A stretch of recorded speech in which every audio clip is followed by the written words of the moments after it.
taanga o mautaulanga.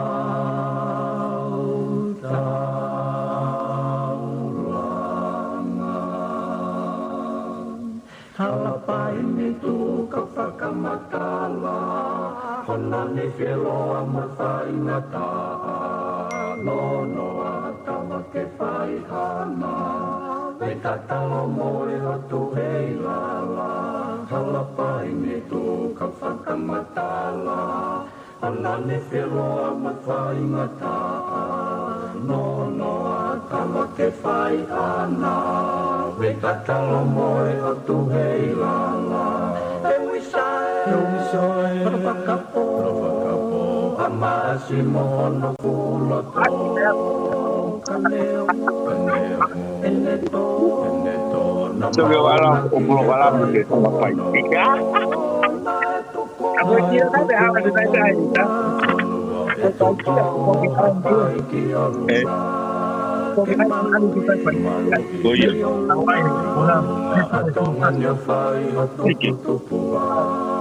Utulai la otumatanga, matakau no veko whakautanga, matangi mari ko mawawhaanga, utokalonga o koe hakeanga, utulai la otumatanga, matakau no veko whakautanga, matangi mari ko mawawhaanga, utokalonga o koe hakeanga, Amasi mohon fuloto, kaneo, eneto, na maunga dia kalai pono, mai tuko,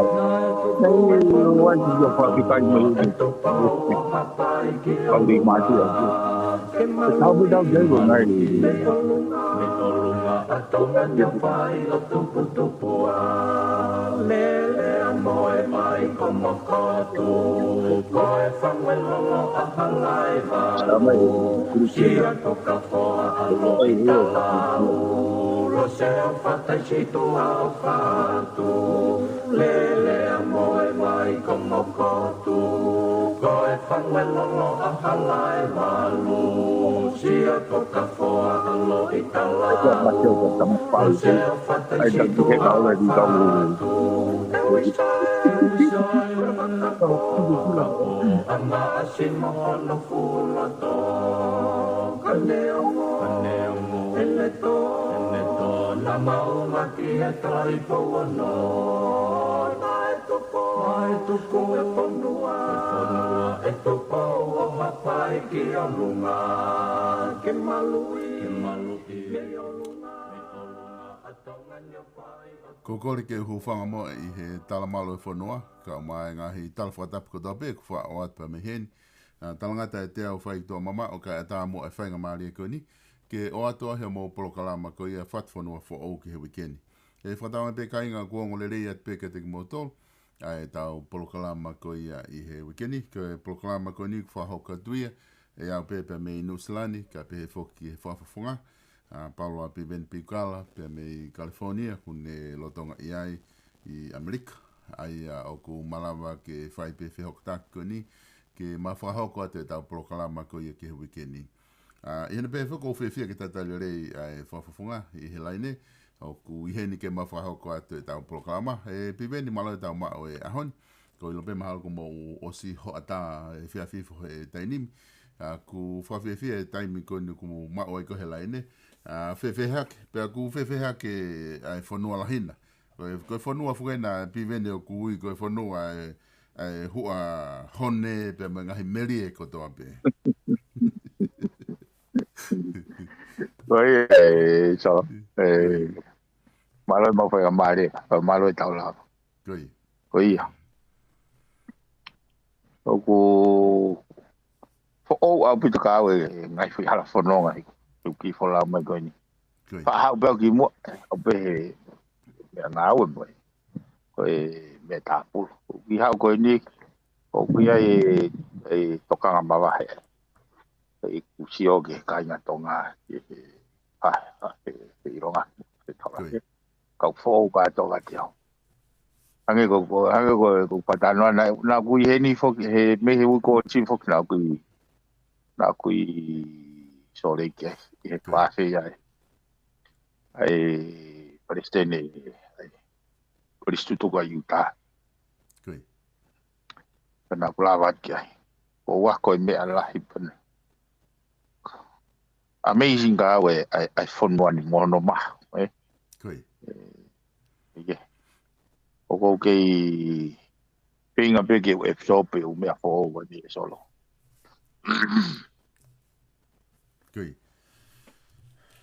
ko ilo foki na ke I hena na ke lava foki ki Utah ke state ko ia Salt Lake City hange ko ku ke kamat fa matala ki ai I he whakaafe ko ia nei whahauko ke te koe ki ke kau mo ki nau tolu I he polokalama ko e kolistutuku alia hona ko ke manatu I pe ai polokalama na tawhai ki mua I he tatala noa ki he ngahi mea na ke ausia I ho alu ko ia ki he kau atu koe ke polokalama ai whamanatu koe kolisi lia hona ka ke tatu whito ke polokalama I kolistutuku ai na ke lava tu ki ai tonga pa koe ni ku ke I Amerikana au kuna whawhi atu koe ke lavangi ki provo ki he polokalama koe na whakahoke kolistutuku na ianga whewhe ho kau atu ki ai whewhe ai polokalama I hono whakalerehe ku iai pe te sehifu ki ngahi tohi o ku talanoa ke polokalama ni ai patoa ke polokalama haka ka ko ilo fu ke polokalama ni ai kolistutuku ko ia alia hona ko ia malo kala ve mai ya na ku ha fo ka ne ka ka fa nga foto tupe o time ne fa fe mai au ki ai ko ne ka ja fa nga programa na ku willingly na ku very peaceful au pito fia au pito ke alo kau kana ku ko me ala ko foi turi ko o sang e fok mai na wal he prelul fok mai bonit o sang e foi turi ko ni o ko enlighten ya he programa Cristo ku o wa ko me ala ko fa malo la au pito ki he fa fe na fai mai moi me na ku ko ai he ko ilo ko I go a long way ko me foi solo go fa no ki to ang pe ki tau te ka ku kau he kai ke fa hanga lo ka fa nga kau mo fa nga palani mo fa nga tu o go se tipe ku ta ke tipe auto ki tuang pe ke te kai ko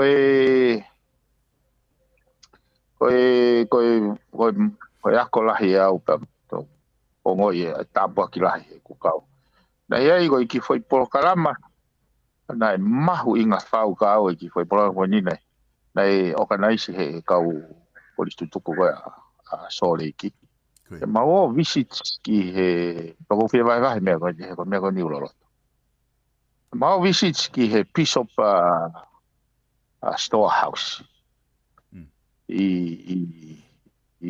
soleki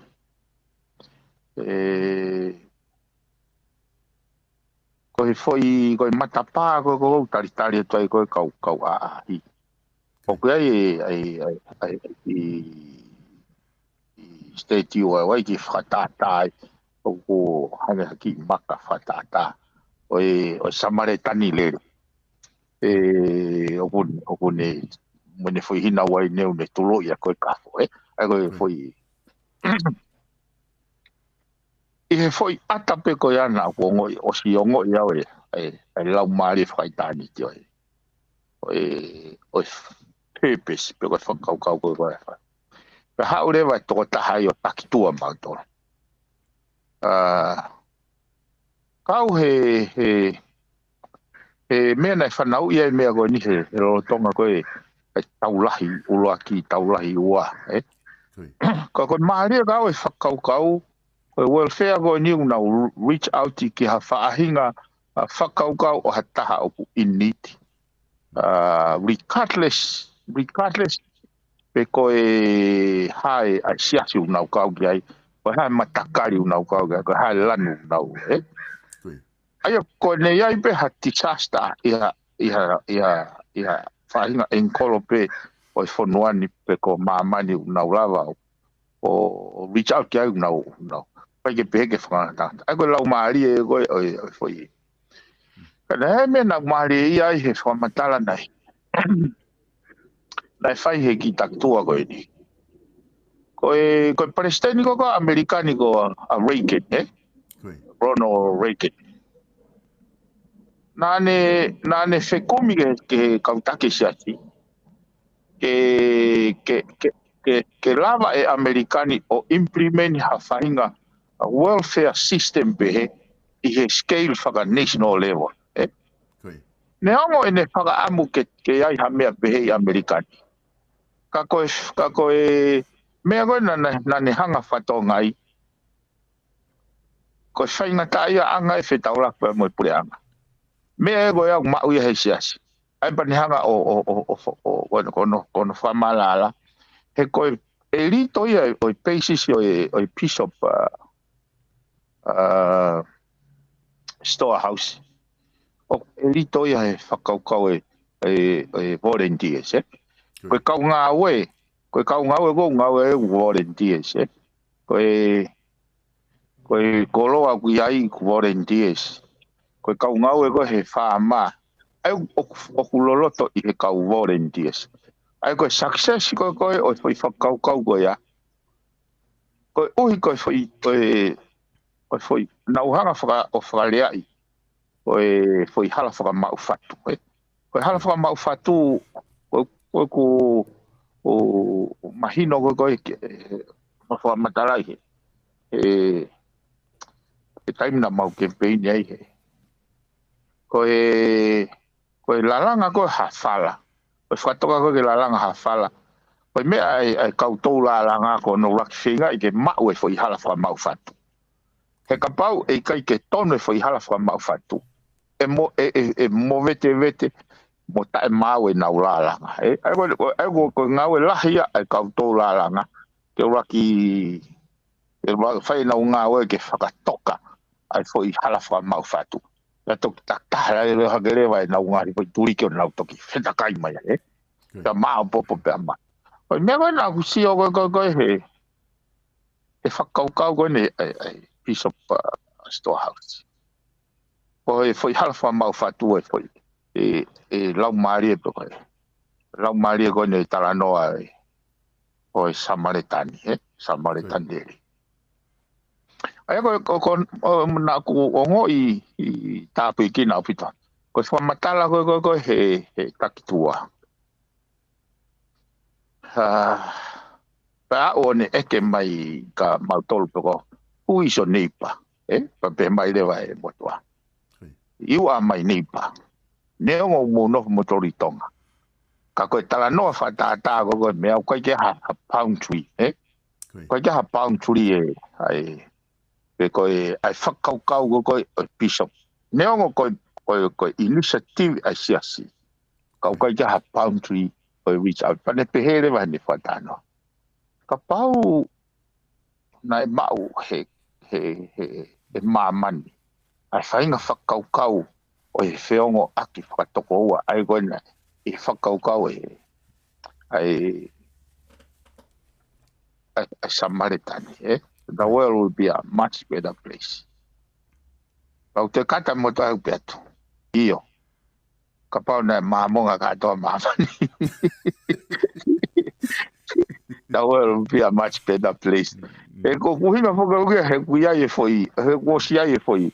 Hala whaka mau whatu. Peko foi mai alalo. Ke piki kia ia. He holope. Ko whainga tangata. Tau pe mo manu. Nau he takai holope.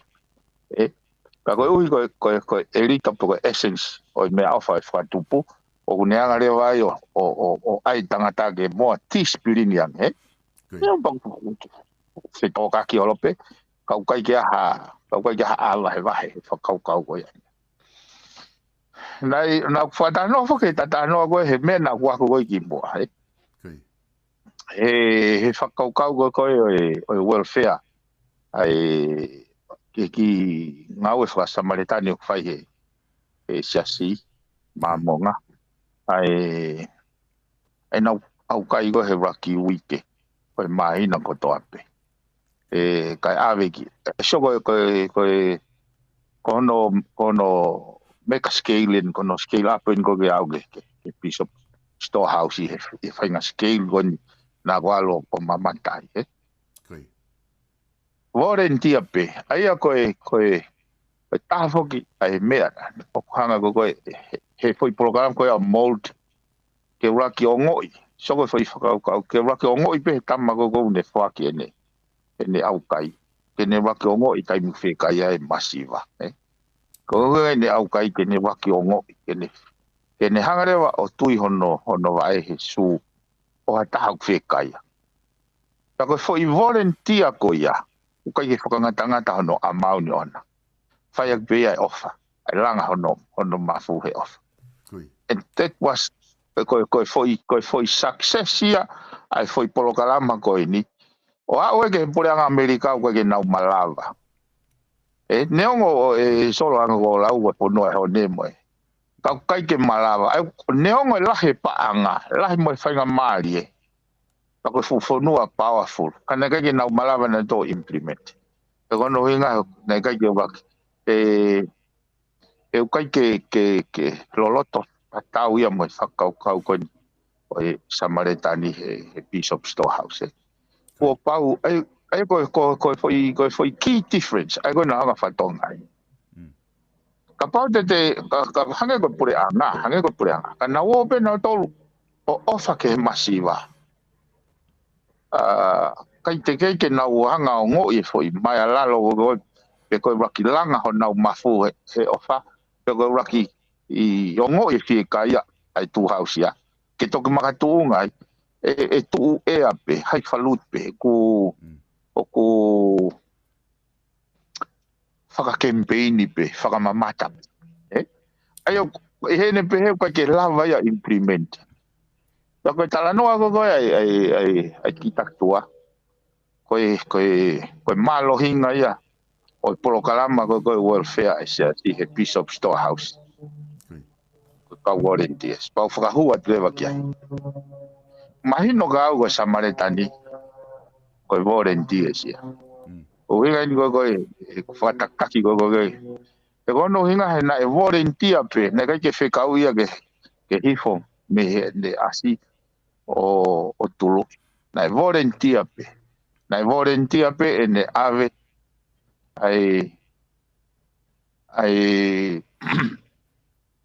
ai kafo ke fare telefononga volunteer pe ene totongi mononga i moa pa volunteer pe ke foki mai o totongi palanisi moa ko volunteer pe ai ko lau mari ko ai Samaritani ta ko hinga success ia i foi polokalama ai Bishop Storehouse kai ke lava ia he scale for national imagine about the lava imagine about lava so ko nau ko taha me nei whamatala gai taktua ka toa foi operation ko ni ai storehouse would not have been possible if it wasn't for the power and ability of computer and technology. Kejenda hega ke lava ya o implement. Koe mawawat ke foi section e taha o koe peanut butter mengai me tamai. Pamatala le motua state e taha o American o ku e farma ya si ai koe farma peanut au di foi tueta koe wheat mo flour mengai me be tamai wai farma ya si foi state e taha wheat on the dry milk mo me agoya tamai wai farma ya ai ko no systematize ko foi operation ko ya mo on ya bit la wa ne motoa ke lava ya realize ka pau nei kai computer mo technology he ko foi pareti ko to pe ku o krekoti ai feituna e mai me ai ko ha hono expiry date pau na hanga le wa sort out ko me ko roll out ko me ko e va veange en expire pa roll out ya kai hu mai u me fo o ku mai o and that can only be sorted out ka ko fu ka ko fu warehouse mahal pa ko e ka mahal ka foi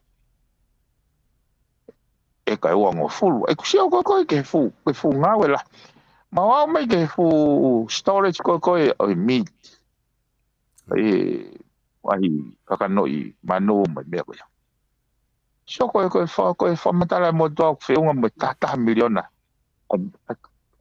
meat o si ai pe ngai fama sai tu ka tala no ke fa ka ko ne ongo ka to e me ko ni ka hanga he commitment o extend ai foi operation ni ke nau kamata pe me he feitu o tiu sai u me ko ni o a o ki he ke ne pa ke foi position of welfare ai un nau fa ka e mechanism to be sustainable he mari me ko ni solo rana option ko tau ko ko imagino ko ki he ke ono fa fai ke he ko ai ko pe he ko ta lolo ngai pure anga pe va leva ICP me kosi ko fu pure anga ko si ko ki siasi he na ko karea ki ko listu ku me apani pe ku fe ka ku ya ki makatonga ke tau kapo ki a ko ya that I did treated the poor with love e foi programa ni ko stutuku e ko mari ya foke e ko wa ko me ala me ku ka wa te ko stutuku mahino ka uya e programa ko stutuku ka ki fa mata be ko te so ko fa no ngoen o wa pe wa he ko na he wa me uriti ai ke te un me fa ka nation white ko tonga fa ngofua o sio e fa ngofua tonga ko ki 100,000 population pe e fa ho ga americani 300 plus million ko sio ko ke foi ke ke kango ni fa ke fonua mo sio ko ke fa ko ni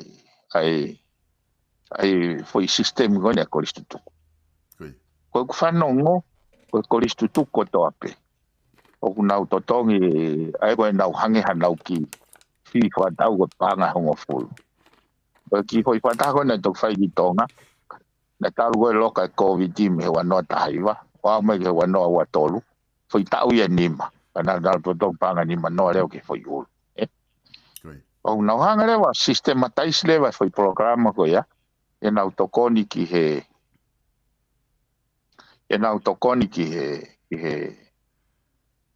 fa na wako o kai malava o totonge na wako na toko lahi ka wahe e nau e ka ko listutuku na nau fainga mari he programa ko ya o nau americani o ino ngahi merie mo ngahi o americani he ki polokalama ko ni o ko listutuku he totonge he ko listutuku e ako ai fahinga ko ke mala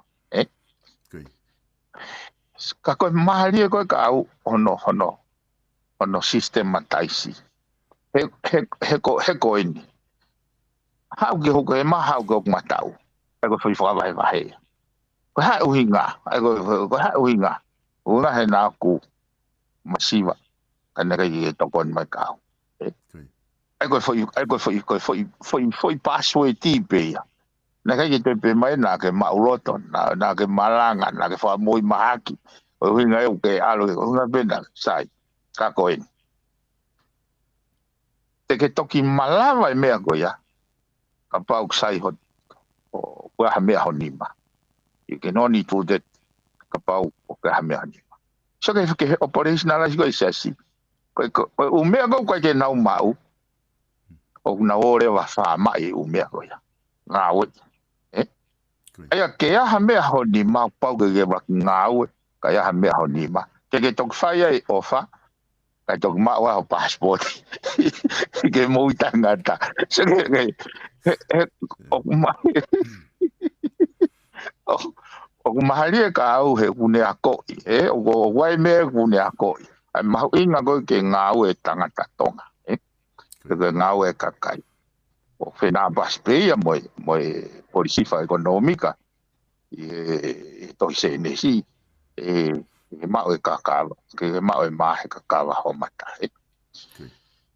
o mau inga o ko fatonga ai fo ke sole e ku ki ala ki motu pa ko ape fai fikau mau ka nga ape mo ka ko ki fa afe de he fai kava ko matala ko ai motu fai fikau ko ne uinga menga ki se tem de pare ni rea ya ki se kava tonga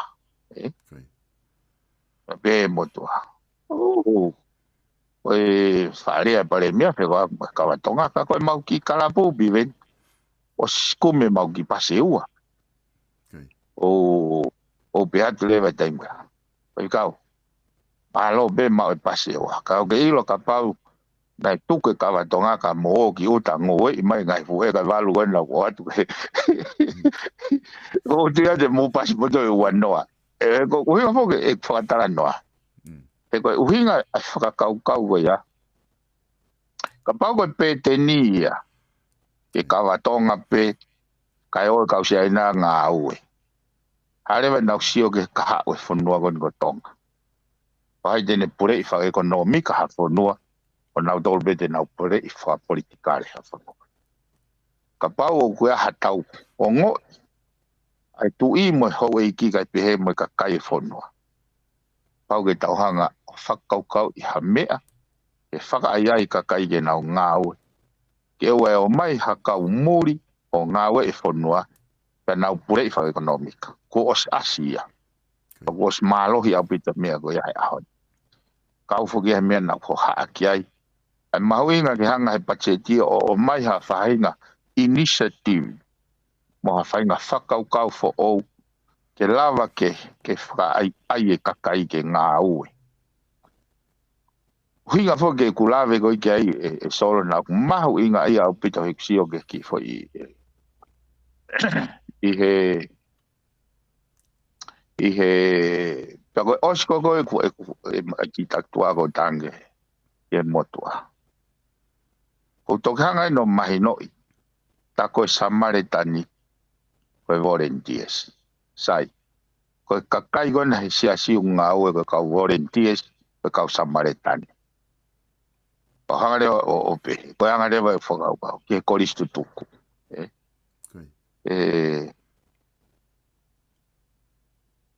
ko uhi o kuna volunteers pe ke nau foto e nau ngai ka venga nau lave ke ai nau mahu ngai nau ka venga uraki e nau hoko ko e wa fa mone lei ko si sua kalaisi ua e nau fai ai ai ongo fa toko ua e tolu e nau fai hanga au e ke toko ne masika pa nau anga ko e ko hanga ko fai ai ko ui ko nau tolu ko ka volunteers ko samaritani ko volunteers tako kau koristu tu ko kau kut samaritani e fa kau go ya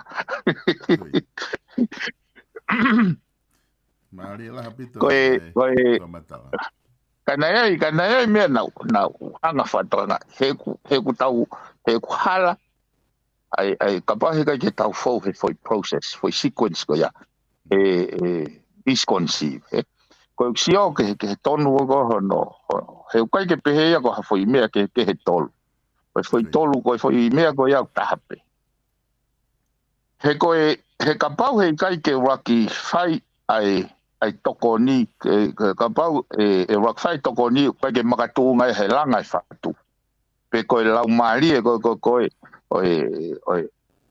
te fra pa pa e po te ofa ke otua te tok fai te toko ni e hoko rewa te toko ni ko tu e ape te hoko te toko ni ko fra mamata pe fra campaign pe ka usio ke mali ko ka o hanga foi sekula ko kango sio pe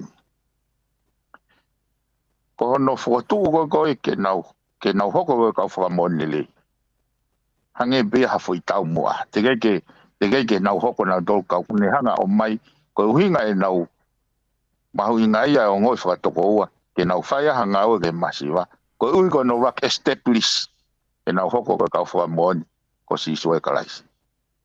Ka e toki mo oni ia. Ego aigo ko wharea. Ko nau hanga ko o toko nii. Ai whanau ako ko ke nau malawa.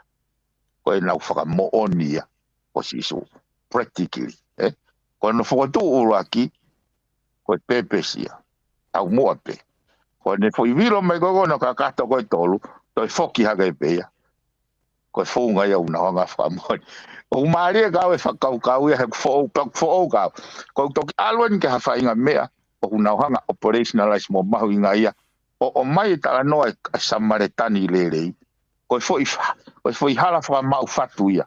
E ne whakamau po. Tako e na kui ai foku e ki ngā ehu he koristu tuku.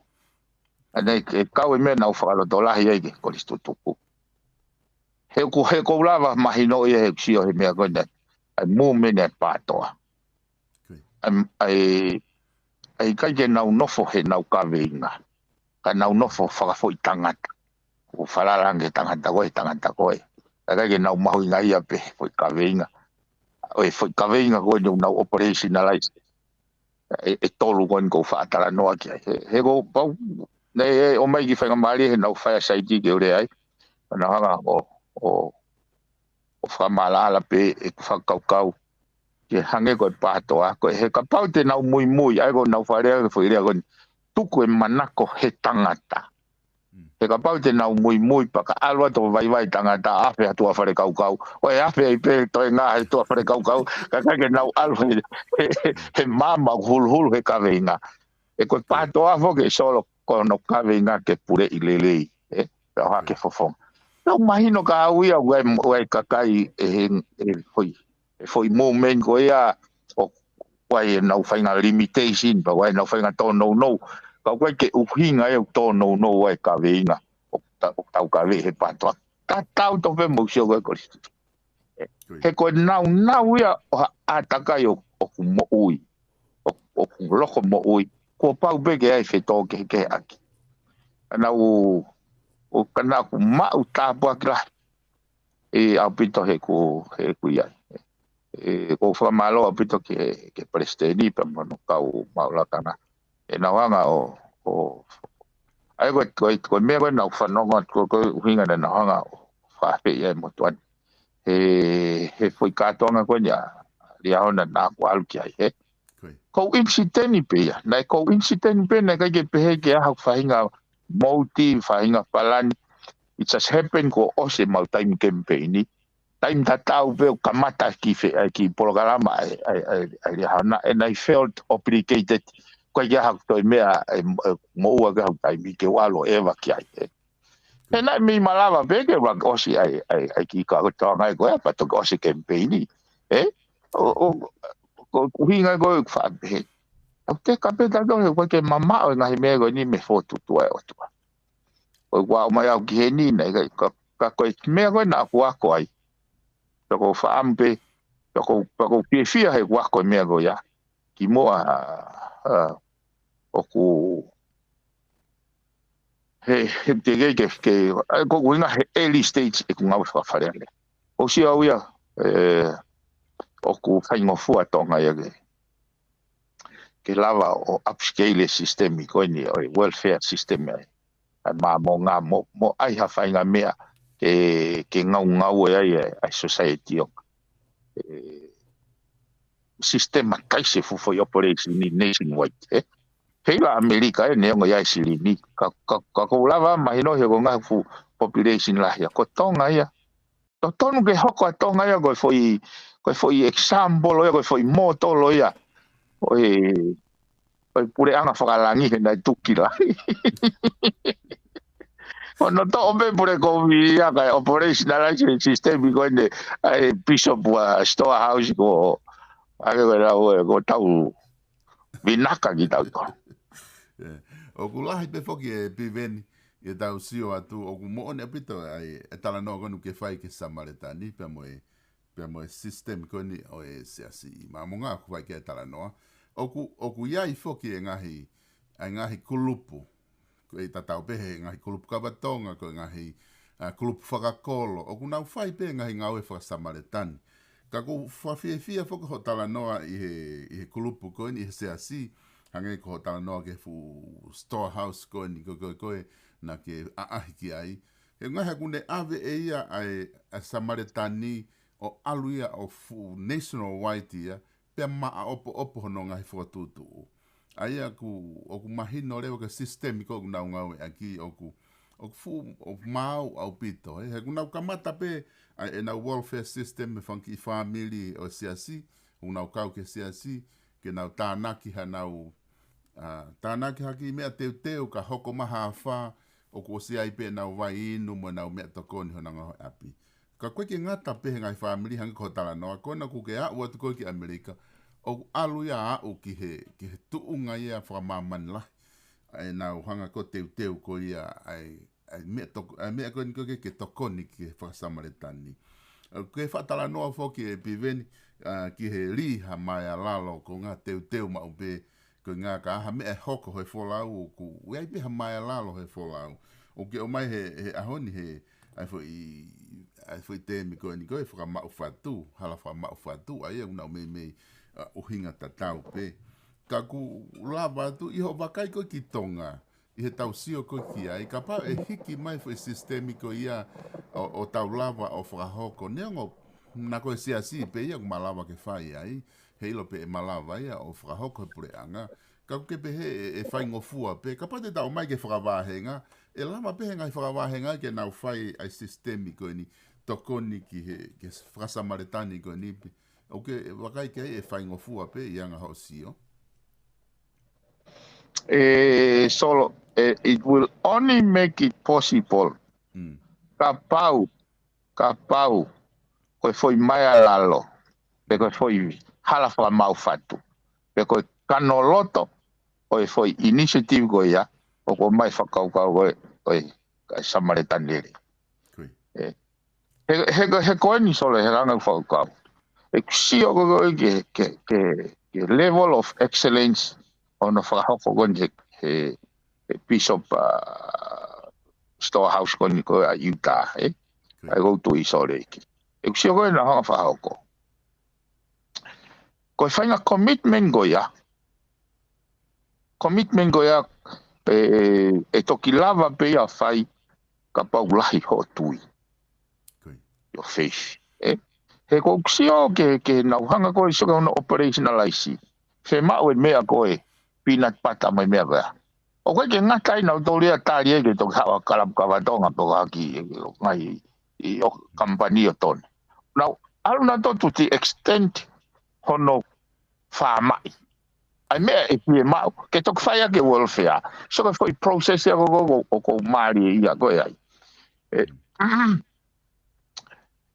He koe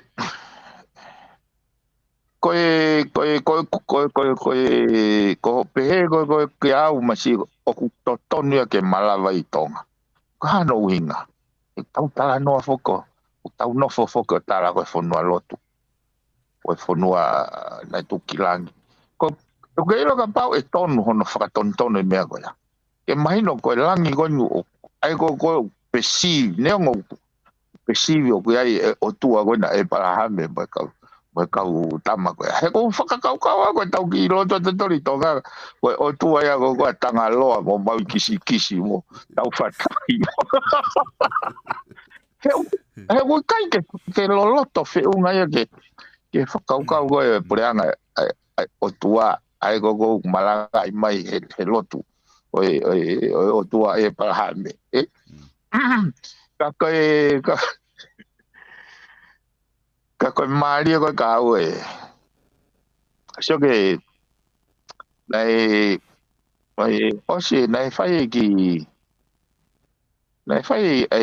ai ki POLOKALAMA koe ai ki polo ai korisu tuku pe ai mai nau ki I fireside nei ke naku na ko ngoi ai sio ko ke lau mali commitment ko me ko ni ka pau he kai ke ha fa nga me te tui kia te alu be ko nga ko sio mai ko fra mamata pe e kai ke tolonga ya you're not gonna put your commitment into it operationalize mega scale so fa mata ko mo to ko foi kula ko foi building ko wai kula system ke miti ko la he miti ga foi un meta miliona fo anga 11 millions tau nau hanga pe o rotate mo mai me ko ki tuage alu ke ngai tai mi ko to ha fa to ya fa nga fa tamak pe ko ke fa ngata ya he me mi pape siasi that's the beauty of it te ko lau mari fo kia ko ai samaritani mo me ko nai fa hino ko ai ko siwe ko sameria ko siu mo sameria ko hongo fili au hanga be ko tu ko Palestine pamo pamo Israeli na ka ke ngata ke ofa big ka Israeli ka ke fei ale ka ke ofa big patoa ka ke fei ke paka ko hinga pe ko ngai ko ofa big sas ko ka ke fei ke sas ko ai kia au e malava ka pau e mo oni ai commitment ki si po ila me ko no fo man meli ia e ko fatano mo me ko ni sol ki mo ko te algi ni Caledonia rea fa francese ta ko ta di fare kai me kai fa francese ko langa na fare fa francese style fa francese pa te lava po ila ko ni Caledonia ko kolonia ya francese ko te algo ko ki ku kailani me ta tau te lampo talai ko kolonia anusila ko te halu ko ki Hawaii te lampo tala ko kolonia da Amerika la ko tonga fok na ke kolonia ya na ave ki lagi pa ke lagi ko la pa o ko no fa man melia ya na au tau lava yo o operationalize fa kau ya ke ha u ka fola e va ko na wa tu ka mesi mau fi o ki lagi o mamata tofua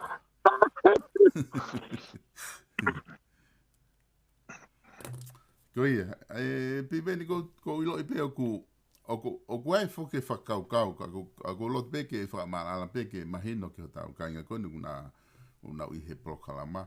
O kai ke whakahalaki, ko ngahi kalapu kawatonga ia i mūriu te alato sio ai. Ko nau tokoni a whakasamaretani o kuwhai o ku taihano tatau. O nau totonga ngahi scholarship, o ku nau aweki he ngahi kolo, o ku nau whakako i whanau wako. Ka ki tonga pe ai o kai ke pe ke tatala te tau o kai ke honga e tokoni ko ia ka tatala noa tau ai he foi system o ku nga o aki e se asma monga nga ko tatala noa he kolistutu ku pata o mai ai ke foi system ko ni o fa man lahia he ku fu lahia o pit he ke te se hanga holau ko miti o tata miliona o tala noa he foi system ko ni wa o ia ke tu unga fa man lahia o ku lau miliona pe hano tanaki mea ofa ko ni ko mai kakai pe ko ngowe ku nau fai o tokoni ia ki hafonua ko ko tonga pe ki hafonua pe mamani ai ku te se atu o ku malava fo i system ko ni ke nau fai nga fra samaritani ki mamani ko to pe i ha fai nga fie ma pe he piveni o ia e solo o ko na moni ke au pito pe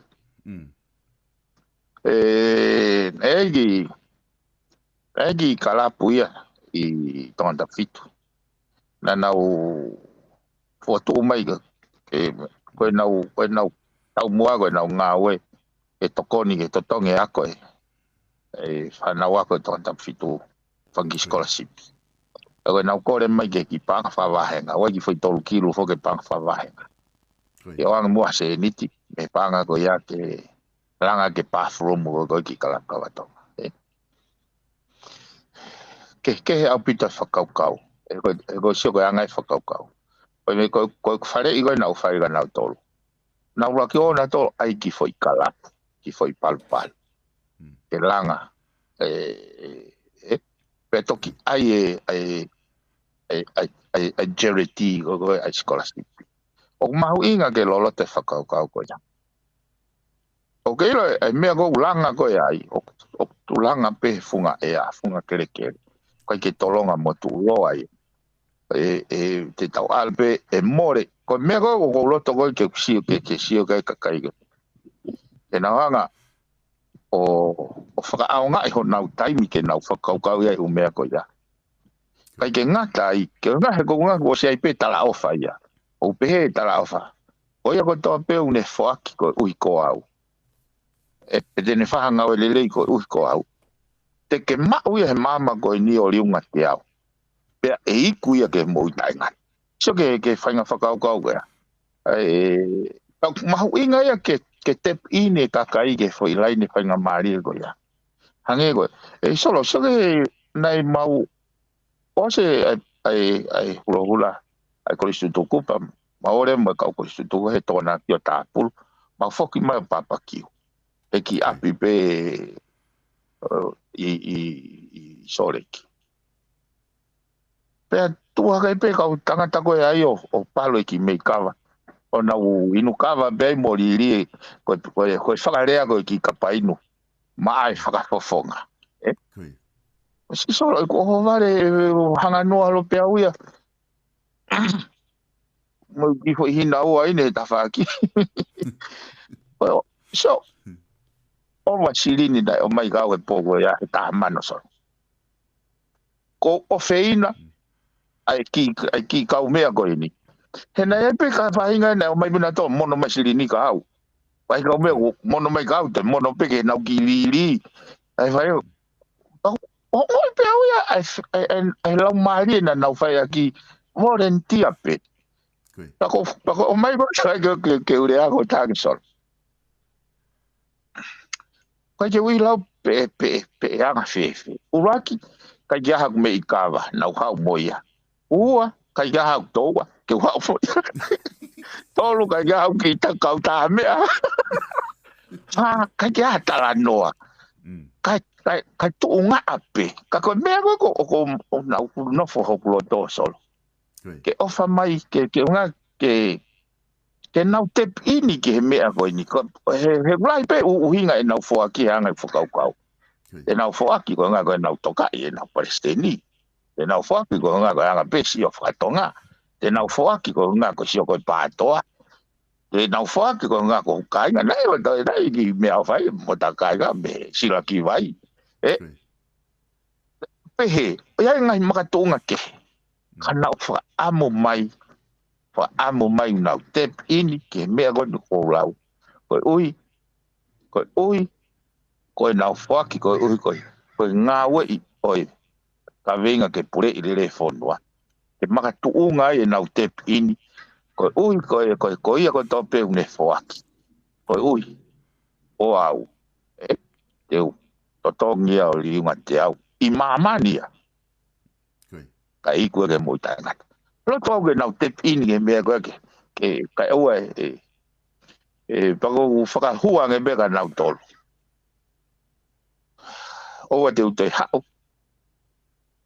ka mo te fai me be mo mai be mo tol mo no mai ka go nga uraki ke ilo mo tol na mo mai ko mo ai ka la ko na ke ilo fai ba mo wa mo to ki tonga ka mo mai ba wa mo to ki tonga ko ke mana tu e au na ke ka e ka la pu pa ke ha go la we na mai masi fa nga na mauriri o mai ne ki se ni pa ma to ki tonga ke te pe mai ko ha ma to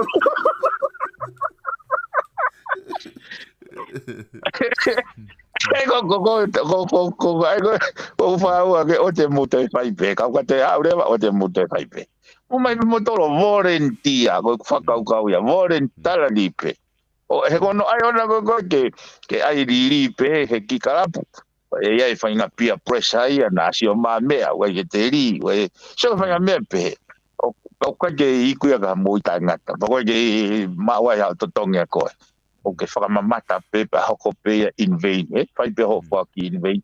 Ako o whaina fo ke ko si o ke ke ngai loto veke pe to ka ha motivo no fai aki ka wange ko la wa me o mi ki ni a nga ke nga we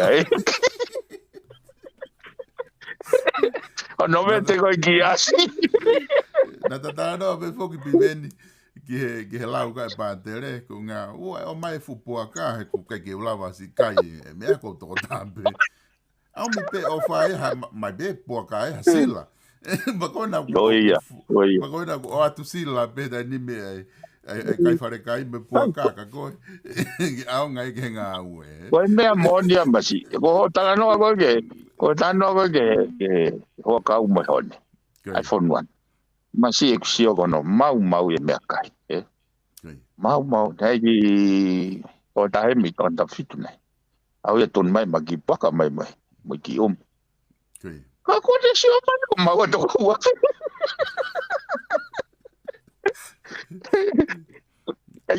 ka kusio ke fai nga fa ko ya mo no mai pesi la ia ka mau ia ta he mea kai pa te o tu ko dia ki kala pa tonga ko poinie ne sol masi okay lo ko kusio ko whakaukau ko ne piece of storehouse. Kaya hawhainga welfare whakafonua. Kai ke whe mau ia ke o mai nau silini. Kai ke whe mau ia ke o mai nau savingi. Pe koe silini ko i nau areti. Kaya lo kusio solo. O mai be nau veve. Kau taka noa ke heni e mea koni.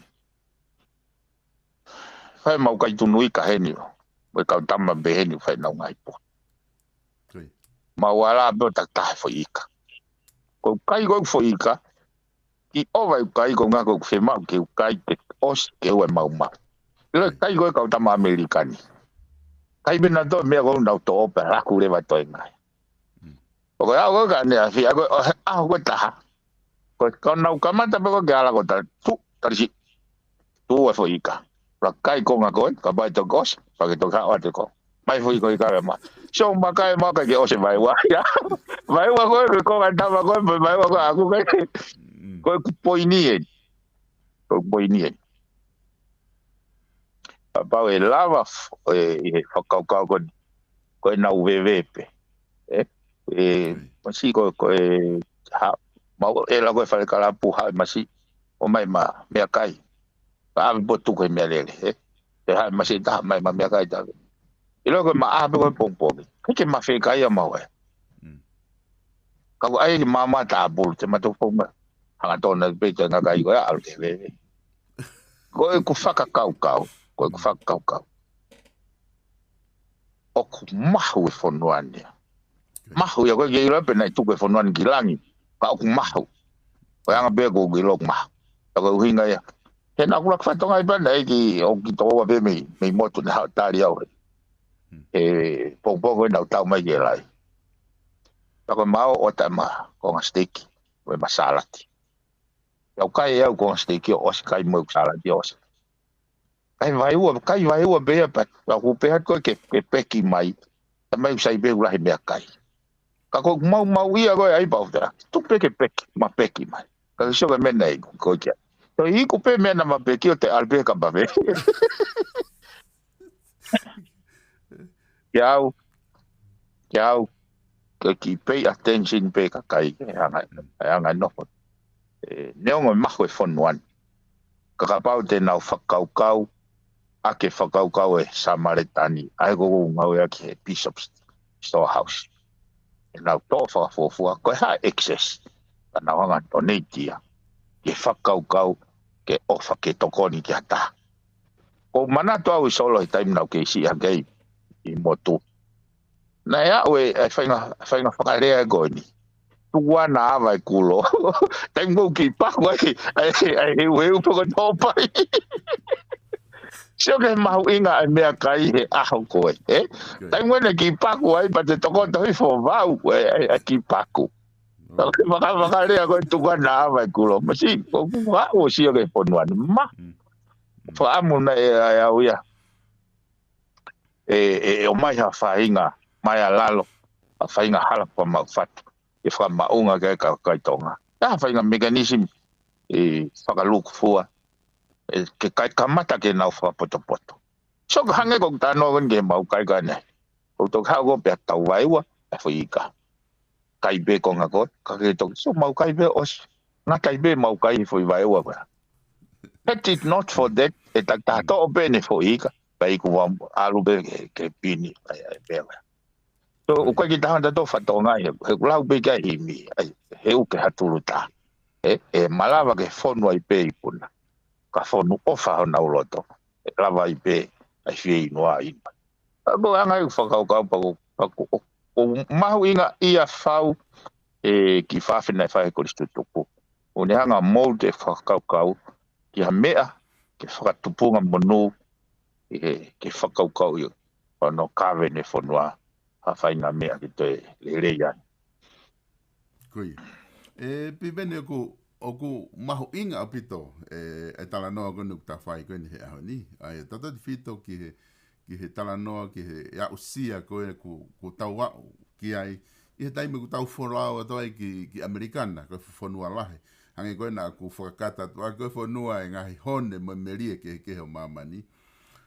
Taime tau foki oku tau lau i tonga o tau monu ia.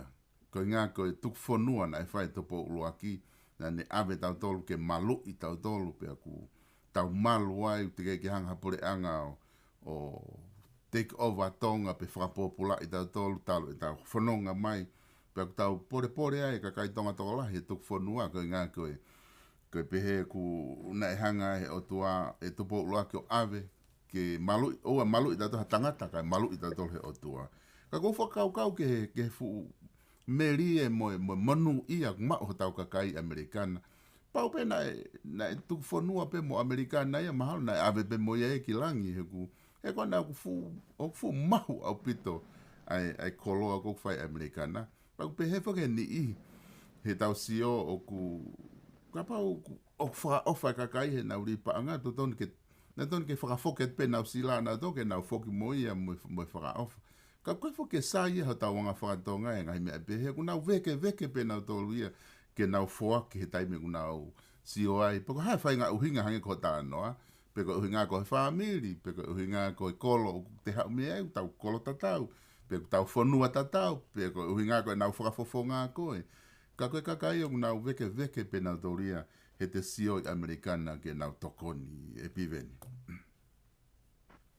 Oye, sol, no te tol ko una no. Que au solo ko whakaukau ia o wha aki. Fui whakaukau wha itaniti ia. Ko me pena uno whau o mahu inga ia I ke hoko e te whaki. Hoko e te o wha. Ko halanga monu o kuiku ke mo itangata.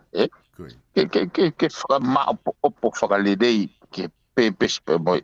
Elite whakaukau ko ne ai koe tehe koe whatanoa ko ke tuku kilani koe maanga pia mausia aho koe anga whakakau ko mahino koe aho koe na tau pehe anga tau whakakau tau pehe anga koe ko tonga ai huina vai koe ko fisi na tau whakakau is an object na kai ke aha tau mausia ta ko tonga ko konga o foi kolope ko mamani e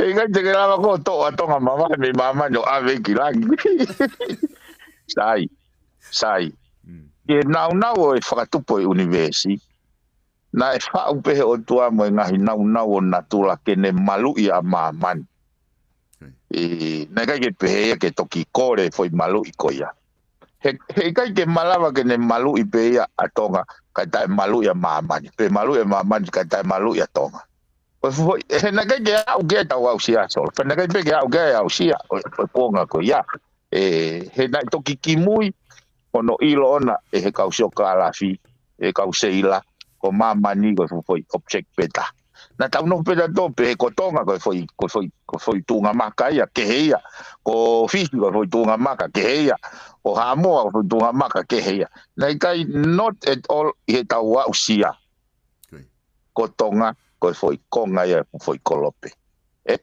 ka ko nau o natula na o tu be ke ne malu foi kolope ka ko natula ko o tua ia ko foi Foi whakakau tae ako ia, tae mahino, tae mausia. Ai koe na, ai koe e tau polokalama koe nusila. Kana i pehe o motokanga, ke ai tuku ki langi, ono a koe peko whakaloto ai kakai ke nau tari i ko si sukarai. Koe mea yo mo oni ia, peko mea mau inga, koe o pipi ke ngai huvoi. Tae mausia. Kau keilo, nai whakafofa pia he aho koe. Koe angai nau. Kau kai toi whakafofa he aho ni. O kuia koe mare kua he aho ni. He pukoka kumama lo tupo e ako. E piveni koe ngā koe ta taimi, o kou loto keu ki iafe moa o eke atu, o kwai, koe mea e ua pia ko sio kumau he ni, ke ta whakaose ke ta POLOKALAMA. Ko os tuku mahe wharearea e nau o ngongo tuku atu. Whikau aki pia mo e whakatonton whakalao kone kumo ave. Ai aku nau whakaha mai ko e whakatonton kone au laki whae māten tapoerelu, whikau aki mo hiki wahenga. O ku stay e tutu uni ai whamau anga kai orewa ki o atu e he wharearea, sea pia mo e wharearea. E nau eke ko ngapi e kua totone whamau anga ki nau hanga o wakai e. Ai ngā ue kou whaiwharearea. Pea ku nau labere vai nau ngongo tuku atu, pea ko hono ua aki eni, ai whakatontonu ko ia ku o atu he kau whafonga toko fitu na nau whamooni ai. Ki ai au ku kone tupu ko ni, na ke hange ko na ke whamatala he programa ko osi, o ku whai aki pe, ku kei tuu pe ai o ngongo ko ia, ko novema ku kakato ki ai, ai umea ko ku fie mau, ka toki mahino rewa homo hoko atu ai wharearea, Ko ia e sol. Nau tok mau ni ko teu mai kon ke ta programa mau mai e whanono me kalake. Oku foto mai ke awa wharearea a fitu. Ke hoko atu ke ngai asenita ke. Pako ospen ta programa ko ni teu whaitohi rewa. Ki ai, pepehe ke sea wharearea. Ke nau ki whakaapa i mua e lao. Ke mau mui a mua ke lao he hoi mga whakoni. Tu ke whamamahu i mai a ke whawhawhahu. He oku mahu inga ke mau tari ka rewa ke kakato mai ngā ue a whamauanga. He koi fwoi tō nou whakawesta polo e nia, ta tau pehe me he kaulo ea pehe ke kau wharearea. He koi diriu koe wano hong fulu. Nai hoko rewa e tohi tūtūnia a wharearea ko tutuni whakakonistu tone. E tutuni mai he kupsi iua e kuponoa wharearea. Ko e lao koe rules and posita nei hanga. E wharearea koe o whau. Na e wange konistu tone ke nau whau pe e nau rule and posita. E liriu koe wanoa o fuluna e toi tānaki mai whai close. Whika aua e a pe mai kua pau ke mō mui. Kawe whai rea koe kua pau. Ke mō mui ke rule and procedures. Ki mua e aina ke tutu uni whakonistu tone ia. Pene ne kai toi e halau ia whamau ka mau i o rules and procedures. Mea bena whai te rihe ka whareare. Ui kua rea mai konistu tone kupsi iua. Ko ai yo hanga pe kai te ateni au te ai mea ko ni ke mahino ke o kai ko we are not o kai ko tau ai no ia mea ko ni ka fo ke mea ko ni tai mo nei na turia ya u ko mi fare area na sai fo statement pe ko ni ke se ko mi ka to minister lao minister pa nga ba mo fo nga ha pai ta wa tu he mau ti o sino e mate pehe whareni. Mate vai, ko mate tamte. Ko uhinga ke na hanga whatonga, I mean business i he mea wofaka. Ai koe ke mau whetakai, pero lo tonga kutu e mea koe whamawanga, pautala mai tau tutu niu peheni. Ka iai rewa ha vote of no confidence, o whatu mai ki he whare.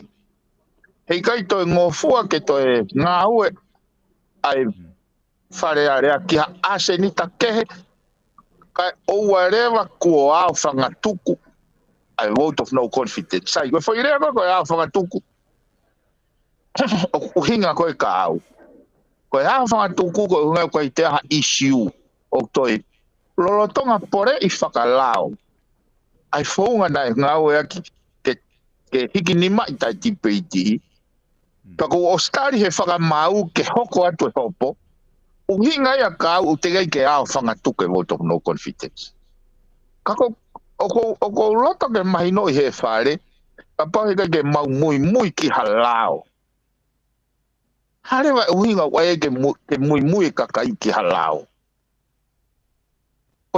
o mahu inga ke wa demonstrate whare area ko whare whaulao ya o nau mahu inga ia he mui ke rao I really it's frustrated me he time now lau I whae ko mai whakailonga e kai ke aha toka I e taha ai lau me koni sutone whanman after all ko me mo fuakawa ke mautau hia ke mauna pe o ku tonu pe ku hala foi fuakawa solo pe ku tonu pe ku hala ka ko that's how the constitution is written as of today ke si au ke o mai ke na operationalization na to hafa ka kau ke ka ko me to hia koni sutone ka o me ko tau ka ve ke ka ko hospital program ko ni ko fai to ke se apa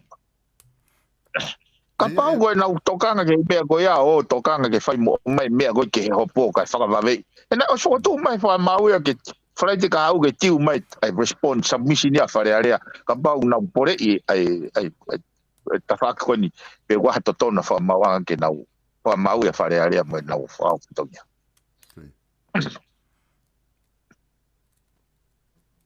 Oke. Tau te kape.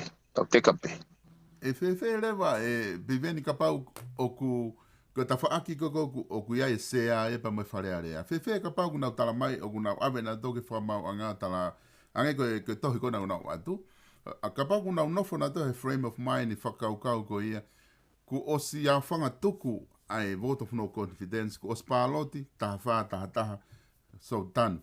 Ko foi konga ko ni ko tangi pe a motori tu ka ku ostapuni ai voto no confidence fe ka pa una o kuna ngau na tolo fata tau he frame of mind ko ya ko ne ko is long o ko ke mo u ye ke si fa mawang o te ya fa tu ku ya ko uhinga ya ko o to lava I pe fa mawanga fa fo ke me ko kere sisita ko nga os kakate foi processia go ai pure anga le sisita na tol ka ko tonga o ke malava pe fa mau tara mai anlo full so therefore o nale no te tutun ko ya ai ko me ko ni o ko ke to mama e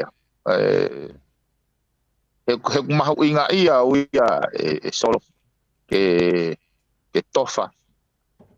tofa ai hala fononga ke ia ha fahinga hange ko ano ko wai hange ko hala fo mau fatu ko ni ai POLOKALAMA ko ni ai bishop storehouse ai me o pe au he holo pe ka tau faka maunga ki ai ko no tuku no ai ko ni su tone he kai alu pe he anga maheni o fakau pe mau mafai o fai na fakau motua masi solo wai me o no ka fakau he ko taimi ko ko uhinga foki ne mai ko ni stone ke fata tai na ka kai me fai na fa ko ne fai ho e ki ako ko te lau ko historia ana e ha pe ta ha ho e ko shot ka ho pa tu mai ha ngoanga mo tu pa to ka ngai ala pe ho ka e ni va to ne ui a ko hunuk ko ne ha pe ta ma ko ana me o ne sio ke va to ko e ho e ki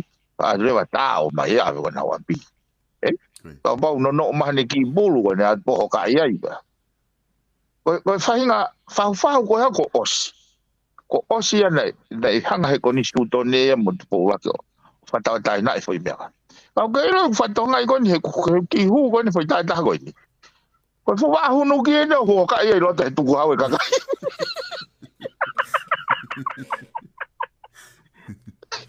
wa we foi fotunga ke he fotunga ko o ya o kai ka tai hunu ke ka o pa mo te ki pulu mo te ki foi talo o mai a hunu ki loto e futu hau ai foka fau mo ai no ai ya misi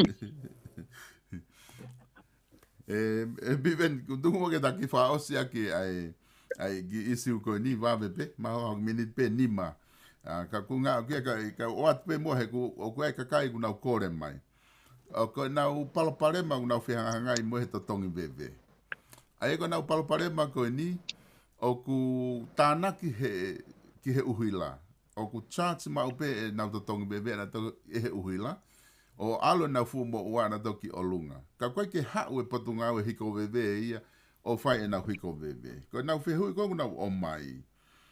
O ngā kuna tala mai, ulere mu a tānak pa anga ia. Ka kai peke whaha hiko bebe ia, pe koe toki o ware pe tātai taha asi mai. Toka pau te nau tutu e bebe ku fuulahi. E whakailo angare nau tikite nau tolo ko nau whakauri e atakai. Ko nau kore mai ke eke atuange. He kai ke lava o to o veve me uhila. Tuku veve ke nau toko mai po hiko pa mai ala i tohi mo ua. Toko o atu. Pakapaka ke nau maa hiko pa ua maha tohi mo ua i he koe ke whaha hiko veve. Ka ua hange koe mehe tai nimi. E lava o whaha ngā ue ke di riu ki ai pe kai. e koe fu hunuki o mai a hunuki Hunuki mo he veve. o hiki mai a hunuki o mo mai no apu jaga o e isi ugana ko but as long o kai ke pore i lere ai fonua mo o hake he kautaki ai fofonga ka kai o malonga ko fainga frawa o pehena ai kai peto o sia me fonua ka ue me ko lahi au pito ngai o mai a ka o mai nau ngai mata nau loto mama o mai nau ngai fe ma ka ko finga pe ke stay focus he ka pau te he me mo oni me toton ki au o gai ma solo ka pau e pure ile le tu kau tau pe ko fitu ngai miliona ke tafe le le ke au sia tau ki to ta kilupe mo fa utanga ke fitu ngai miliona mo ne le tene hanga pau e tafe le ka o e tafe pe ia ke ka ma fai pa mo ka tau pe tau fa fo pe foi tau pe ko ono foi ni wa ni ma miliona ko na fa tau ke vakapuna and most likely ko foi nau ya ko hunuki mo fa fo ai ke mea na me malava ke lere ke kakai fonua ya o ko osmahino au pito ka ja ngai tono no ko ya he fa tongi au mo na pito pe kakai ai kai ke ai uhinga lere ha uhinga ko to tong ve ko ja ku ve ha uhinga compulsory ai pa ali mo wa wila po tai mo ko o vati wa mo wa wila ai pa to tu se na to le te wila ai la unga mo tu ve piven ko to tong ba wila ka ke to tong ai ve ka tu use ku hila ko nga ko to ai to nga mo wa ame ko ke na ma tu use ve ka na tu se na asi ata mai le ka ya ko ve ai ka nga ko ni ka ke mahino ka te au ka ore ma pe ko pure le o hake fofonga ka kai i na fai tu ni ka do pa ma ko na o mahino pe ka o wa pe ko fe anua ke kakai pa wa pe ke na ngai fe ma faka economic fa finance o na amanaki mai na sio mai ka mau tol o ka problem solver e mau solova nge na palpare mai ka ula ya nge me ko hanga o tuku pe ke tafaki he mahino ka te au ya ko foi ko uhinga palpare ma go ya ko nga ko te fito ko mata vai ko alu a ke mata vai solo ke solo ta e ka pau te u se mo e kina he penga ke solo ga fa foi tui mo funky peripherals funky hiku i va ape he e kai pe to lava solo per mai go no fe kuki mo ka kai fo Piveni ko tui mahalo ku mahino apito fa tala no ak fa he au ni ka ko ngā kata taimi, he oi loi pē kuai mo ngai polokalama te ke hoko atu ki ai. Ka pau kwa hame au ke loto ke wha osi aki, but wha osi aki ki mo ke ta māwai, ta toki hoko atu wika hao. Ko yo so kai ke te ha me ego te sai be ko whakaui ke pē ta polokalama. Ke lahi ngai mea te ke au gat kei ko ngā we. But also because ni go fit o fenge fit utaki fale ale ke mau fe mai no aki me go ni o te na wai ai no ia o se unga e mafasia o mawata mai mo ata mai kakai e ai no ia go no au mai ke ngata nga go ne vote of no confidence ke au ka toi whakau kaua fale ale ke nau reconvene na tol asenita o ko pe hele wa o ia ko tau ofi da tol he pes house ke au ku kai ke hinga de rei ke tau mas pako me ta na ufanongo hake ke polokalama ai kuini ne tai fi mali ka ho e ki wa ki ko tauri ake ka kai ga na mano fo mood o fa ngo mai ne afio e na report yang ka me ko ko ta fo pe fa ka pe he anga he ilo na ko o si he ilo o tu pe ala to kone kau pakilotu mo mea ka na whatotono. Se mau e lotu lahi e kakai e whanua.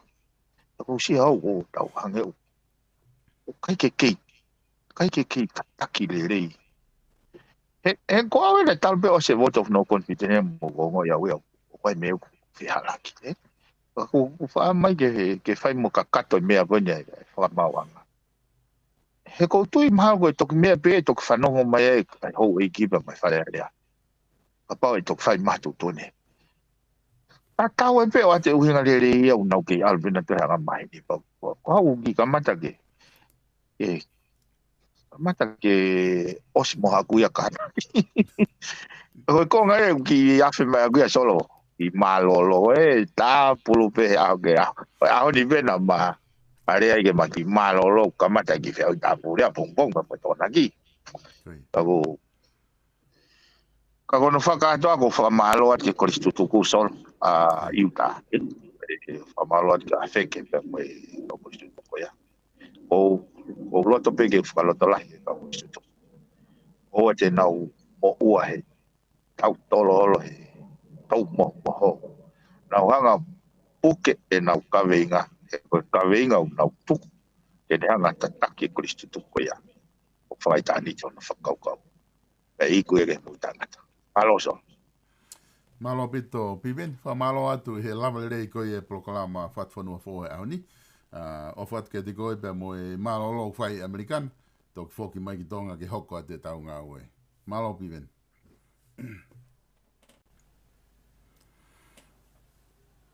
Kainga fa malo atu ke te mautolu i he lava koe e tau polokalama e auni.